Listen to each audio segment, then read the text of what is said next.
Have you ever been barbecuing and come back to find your food burnt to a crisp? Now, is this just not tasty, or are there some harmful effects?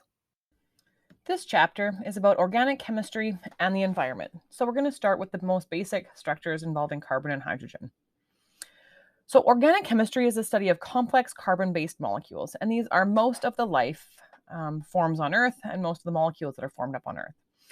So, organic compounds make up or come from living things. So, coal is not a living compound, but it did originate from living organisms. Carbonate, carbon dioxide, carbon monoxide, and cyanides are they're compounds, but they're not considered organic. So because carbon has 4 valence electrons, it can bond to 4 other atoms. And typically it forms covalent bonds involving the sharing of electrons. The simplest organic molecule is methane, which is also known as natural gas, where carbon has bonded to 4 different hydrogen ions. When we draw a Bohr diagram showing the electron levels, it shows the energy levels of each electron. So here's carbon.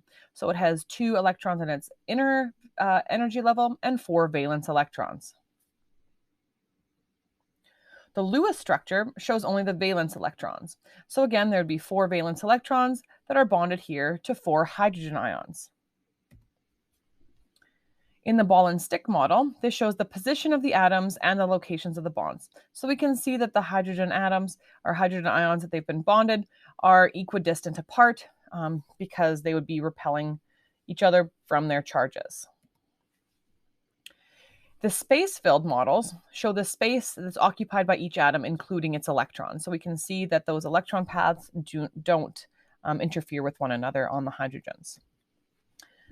Now, because carbon can bond to 4 other atoms, it can form an almost infinite variety of structures. So here we have a pyramidal structure, some rings, sheets of rings, or even sphere-shaped structures.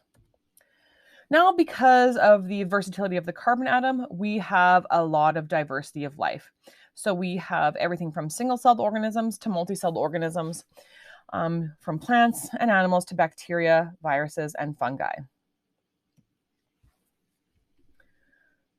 So when we look at simple carbon chains, the simplest of these compounds are known as hydrocarbons, which are made up of only carbon and hydrogen. And these are the main components of fossil fuels. Now, after we've drilled for petroleum products, that oil can be refined for different products and different purposes. So if we put into a distillation tower, we vaporize that petroleum, and then because the different hydrocarbons condense at different temperatures, we're able to separate it out into things like methane and propane, or petrol, gasoline, or diesel oils at different cooling temperatures. So when we're looking at gasoline, the main component is the simple carbon chain called octane with 8 carbons. Now, carbon chains that have only single bonds are known as alkanes. They have a prefix that identifies the number of carbons, meth through dec, and they have a suffix ane identifying that they have only one single bond. Now, the prefixes and the suffixes for hydrocarbons are given to you in your data booklet, so always refer back to that when you're naming and drawing hydrocarbons. Now, the structure and chemical formula of alkanes is CnH2n plus 2. And now this will give you the amount of carbons and hydrogens in the different alkane compounds. So here's a diagram of methane and ethane with 1 and 2 carbons respectively, and then propane and butane with 3 and 4, and the different uses that we have for them. So propane typically we use to power our barbecues and outdoor stoves, and butane is used in lighters. So because alkanes have only single bonds, they have a maximum number of hydrogen atoms, so they're called saturated. And saturated hydrocarbons are the basis of a fat triglyceride molecule where they have a linkage to an ester. Unsaturated hydrocarbon chains have 1 or more double bonds. They could be double bonds or triple bonds. And this results in fewer hydrogen atoms, so they are called unsaturated hydrocarbons. Now, unsaturated fats are also easier for our enzymes to break down because those double bonds allow for the addition of other molecules. So here we have a saturated fatty acid, and we can see that they're fats typically at room temperature, or solids at room temperature, and then unsaturated fats are typically liquids at room temperature. Continuing to talk about double bonds, hydrocarbon chains that have one or more double bonds are known as alkenes. So we use the suffix "ene" to identify that this is a hydrocarbon chain that has one or more double bonds. And when we're naming alkenes, we want to identify where in that hydrocarbon those bonds are. And so you can remember this from chemistry or science 20. So here we have ethene, propene, butene, and but-1,3-diene because there's two double bonds identified here. Alkynes are hydrocarbons that have one or more triple bonds. So again, the suffix "-ine" will identify that there's a triple bond, and the prefix meth, eth, prop, or but is going to identify how many carbons there are in that hydrocarbon. And again, previously recall our knowledge of branched alkanes from chemistry or science 20, and our branched alkanes are also named with the same prefixes that our hydrocarbons are, so meth, eth, prop for 1, 2, or 3, and then a YL ending identifying that it is a branch. We also want to number our hydrocarbon chains so we can identify where on this hydrocarbon is the branch. That should be 1-methylbutane. So when we're looking at the systemic names for the following hydrocarbons, we want to identify how many carbons there are. So in this case, there's 2 hydrocarbons. So we have an eth molecule, no double bonds or triple bonds. So we'll use the ending "ane" for an alkane. Now in example B, we have 3 hydrocarbons. So it's going to be prop. We have a 1 double bond in between the first and second carbon. So it's going to be propene, 1-propene. Now for our last example, we have 1 carbon. So all we can have is methane because there are even no bonds present. Now on the next slide, we're going to look at the structural diagram for each compound. And again, we want to start with the ending propane, meaning we have 3 carbons and all single bonds. For that one, dimethyl. So we have 2 methyl branches, both on the second carbon. And then our next one, we have propene. So again, it's 3 carbons and we have a double bond. And then we have a methyl branch on the second carbon. So here we go. We have our 3 carbon main branch. And then we have methyl group 1 and 2 off the second carbon. Now for our second example, prop-1-ene, we have our 3 carbon propane with our double bond between carbons 1 and 2. And it was 2 methyl prop-1-ene. So there's our methyl off of our second carbon. So benzene is a special structure. It is C6H6. It's a carbon-carbon bond, but the bonds aren't single or double, but something in between. It has a resonance bond. So we will typically draw it like this, and we could have 3 double bonds, or we could also have it drawn with a circle in between.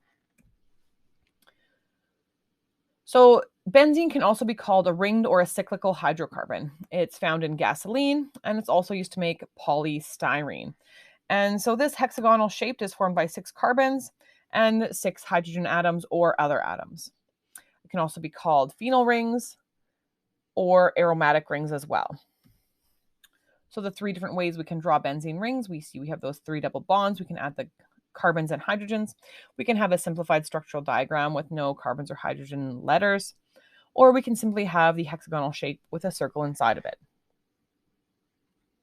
And this represents resonance, which means sometimes the double bonds are going to be in these 3 locations, and sometimes the double bonds are going to be in those 3 locations. So those bonds are constantly shifting. Some example of benzene compounds are toluene, which is found in high-octane gasoline and used as a glue for plastic, xylene, which is found in rubber cement, and naphthalene, which is found in water and can be used as a moth repellent and or fungicide. So benzene has actually been classified as a Class A carcinogenic by the Environmental Protection Agency in the United States. And this chemical also occurs naturally in the environment, but the major threat from benzene comes from its use in man-made products. So there's a number of sources of benzene, such as solvents, detergents, plastics, synthetic fibers, rubbers, resins, paints, and many other items.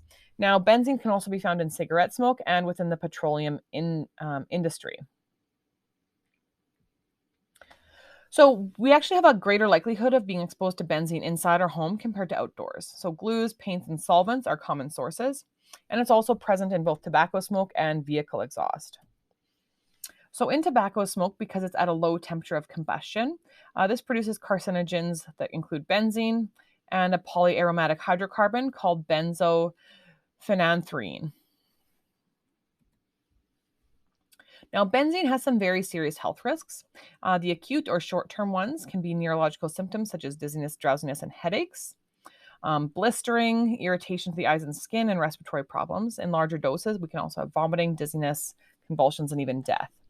Now, long-term exposure can cause excessive bleeding, immune system deficiencies, anemia, and chromosomal problems.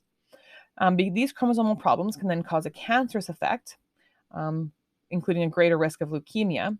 And in females, they can suffer a decrease in the size of the ovaries as well as menstrual problems. In animal tests, pregnant animals who were exposed to benzene through inhalation suffered fetal damage, including low birth rate and bone marrow problems. So benzene has some very serious and long-term health effects. So unfortunately, when we char, broil, or meat on the barbecue, we cause the formation of some of these polycyclic aromatic hydrocarbons, which would be things like benzopyrene. And this contains a compound that contains multiple benzene rings due to incomplete combustion of organic substances. So because we've kind of like charred meat, but we haven't burned it all the way, we've created these polyaromatic hydrocarbons on our food. Some other polyaromatic hydrocarbons include DDT, polychlorinated biphenyl, dioxin, and furan. And some of those are very serious chemicals that can be used to poison individuals. So toxaphene is a pesticide, and incidentally, the exact position of the chlorine atoms are not known, which is why it has such a different structure compared to the rest of them. So one of the ways that polyaromatic hydrocarbons can cause cancers and other mutations is they're able to block the addition of nitrogen bases onto our DNA during cellular division. So the structure of the DNA and the mutations we covered previously, but here we can see that polyaromatic hydrocarbon has bonded onto the DNA instead of a new cytosine molecule during DNA replication.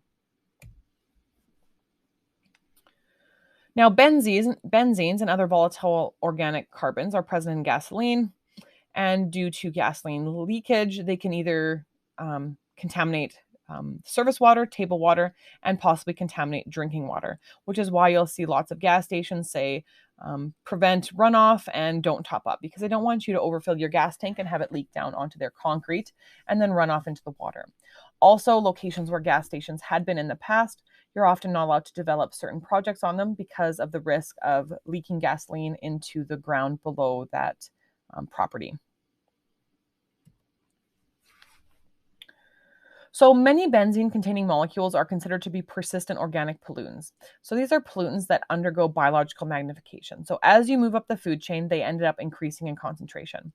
So we'll have a small amount in the algae or producers, and then as we move up through herbivores and carnivores and then tertiary consumers, the concentration of those pollutants in the body tissues ends up increasing. Now, this is partly because tertiary consumers might live for longer periods of time, but they also need to eat larger amounts of food. So those pollutants will stay in their body tissues and then can be passed on to humans.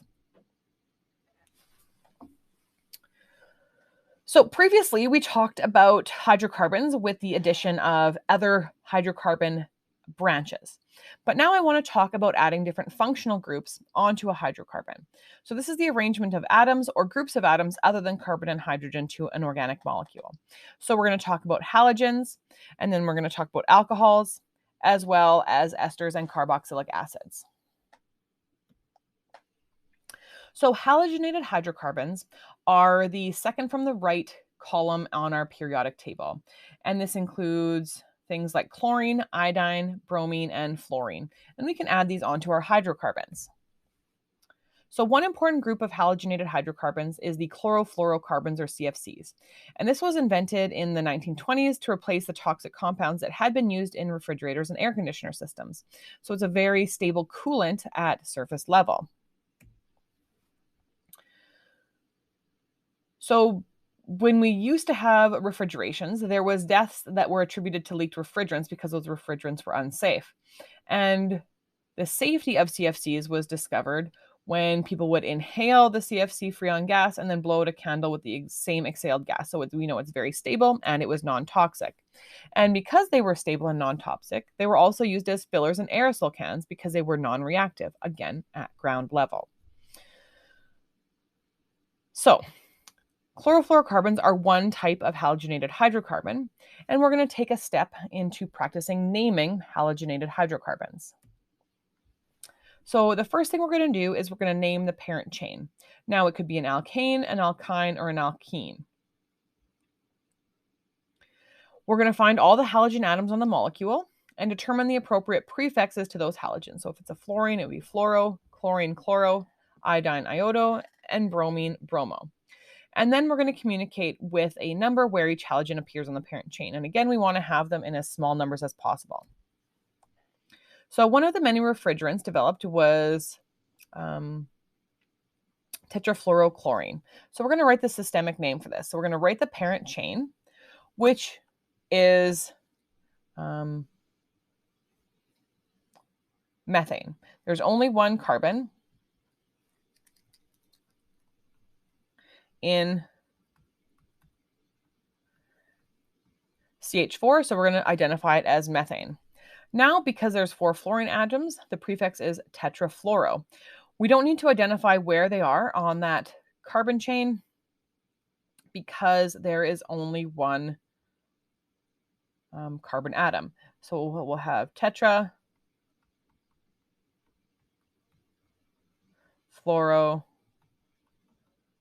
Okay. So there's 4 fluorides on a methane. So we incidentally have no hydrogens in our hydrocarbon. So example 2.2, Teflon is a polymer commonly used on frying pans that is non-stick, and it resists damage from high heat and from other chemicals, and it's produced by the reaction of many 1122 tetrafluoroethanes. So we want to draw the molecular structure of 1122 tetrafluoroethane. So first, again, we're going to start from the end of the molecule, which is ethene. So we know we have 2 carbons and we have a double bond. So here we have that drawing. Then we have tetrafluoro. So we know that we have 4 fluorine molecules, 2 on carbon 1, 2 on carbon 2. So then when we put that in, we have 2 fluorines on carbon 1, 2 fluorines on carbon 2. Now there's no empty bonds to fill with hydrogen, so this is the complete structural diagram. Okay, when we look at 2.3, CFC113 is a solvent used to manufacture computers and electronic components. It's also used in dry cleaning when it replaces the use of CCl4. So we're going to write the 2 systemic names.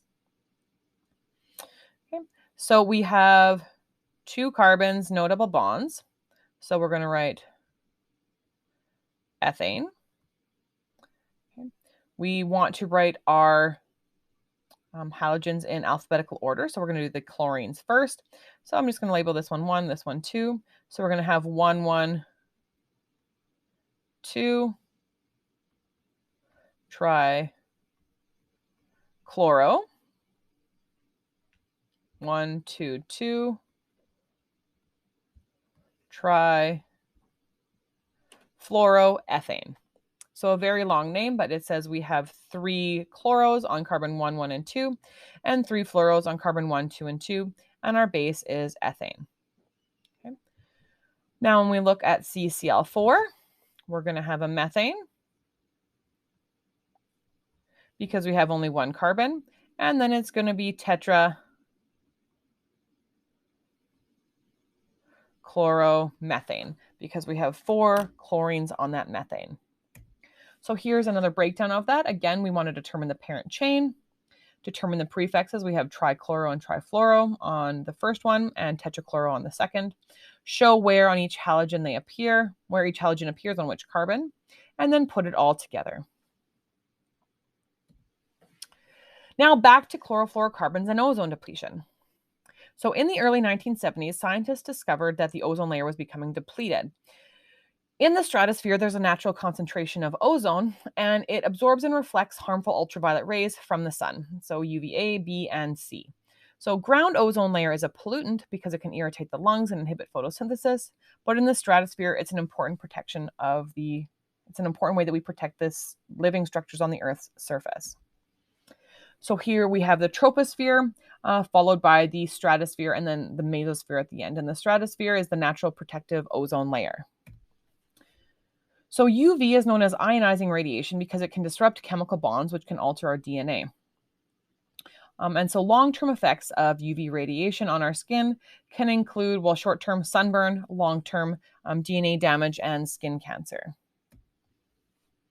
So cancer is caused by damage done to the DNA by ultraviolet radiation, and it can split it apart and cause it to replicate poorly, or possibly here we see bond to itself, and then not be able to replicate seamlessly. We're missing some nucleotides.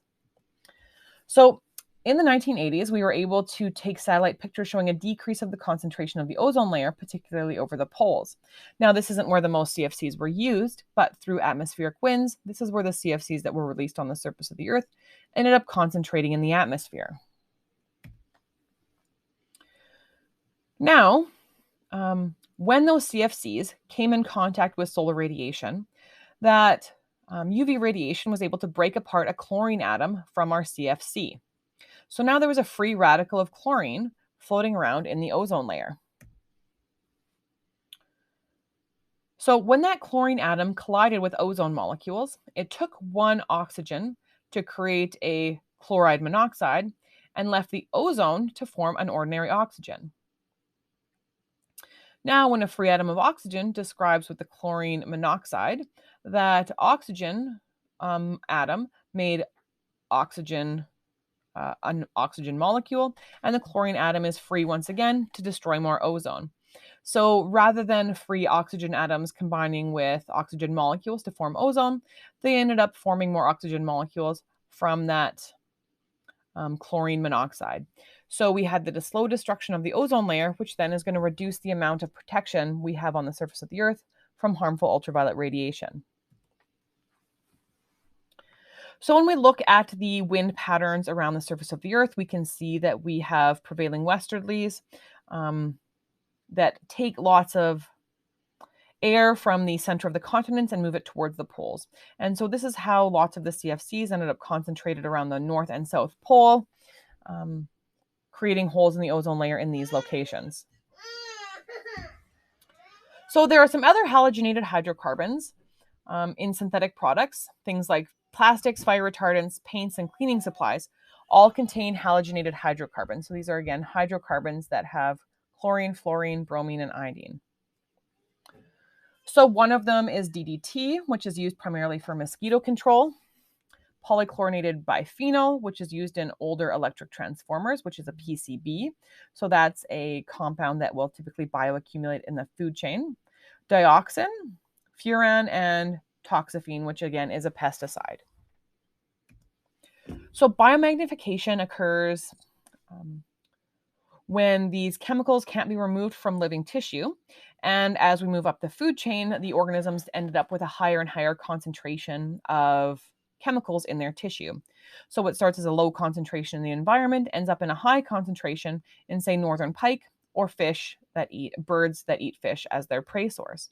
Now, because Arctic communities and Arctic ecosystems actually have very long food chains, individuals in the Arctic were found to have high concentrations of PCBs in their body because they typically will eat things like seals and walruses and narwhals that are at the upper end of the food chain. So these PCB concentrations have often found to be high in their breast milk compared to other populations of people elsewhere in North America. And so that's a concern because then we're feeding small individuals chemicals that will then accumulate in their body forever.